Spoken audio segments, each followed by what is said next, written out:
घरर चाल उपरे जाइछि विद्युत तार तो केउठी हाथ पाहांतारे झुलुछि तार। एभली टाटा पावर रो चरम अवहेला बाबतरे टाटा पावर निकटरे ग्रामवासी बारंबार अभियोग हेला परे मध्य सुनुनी टाटा पावर। यदि पादे पादे रही विपद देखंतु ए दृश्य को किभली टाटा पावर को बाउंस खुंट ही भरोसा पलटिछि।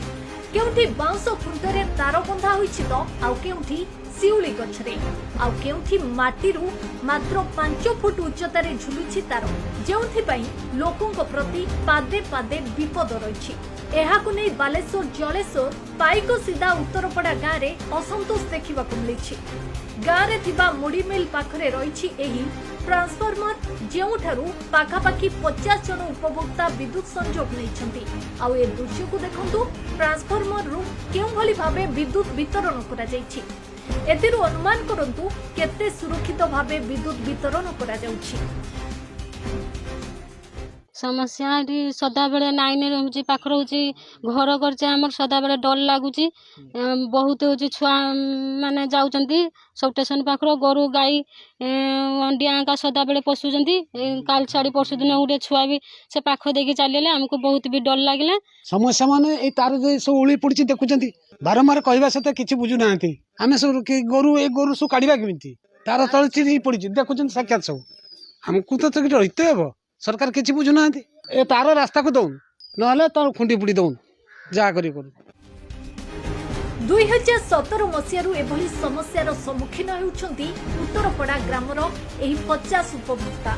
सुरक्षित विद्युत तार बिछेइबा, ट्रांसफार्मर चारिपटे बाड़ देबा, इलेक्ट्रिक खुंट बसाइबा भली दाबी करिसंती ग्रामवासी।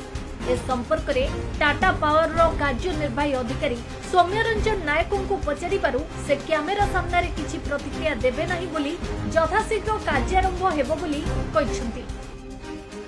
एबे फोन कले आसीबेनी से नाही तुमर बार बार प्रॉब्लम होउची ये होउची सी होउची दुनिया समस्या कले वांस थरे मेघ होई गला पाने लाइन केटी शॉर्ट कहा घर आर्थ कटिंग छिड़ी हेकी कहा घरे लाइन फरफटी हे जाउची वोल्टेज अधिक हे जाउची रास्ता घाट लाइन फाइन वर्षा हला बेलू लाइन नाही चारिआडे जळुथु आम लाइन नाही केटी सुनिबो आता लाइन फटी कलानी घटना आम 3 वर्ष है लाइन नेलेनी तेणु आम लाइन ठीक भाव जानते पाऊँ खुंट रास्ता घाट में पवन वर्षा बेलू भांगी जाऊँगी आम आग कंपानी जे थिला सेतले भी आम लाइन नहीं आम कथा शुणिले ना पछ थर भी लाइन वाला आसिले आम बहुत कहले सी भी आम कथा शुणिले ना।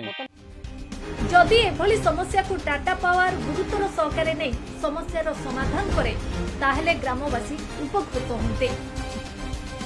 जलेश्वरु आलोक चंद्र घड़े रिपोर्ट, ओडिशा भास्कर।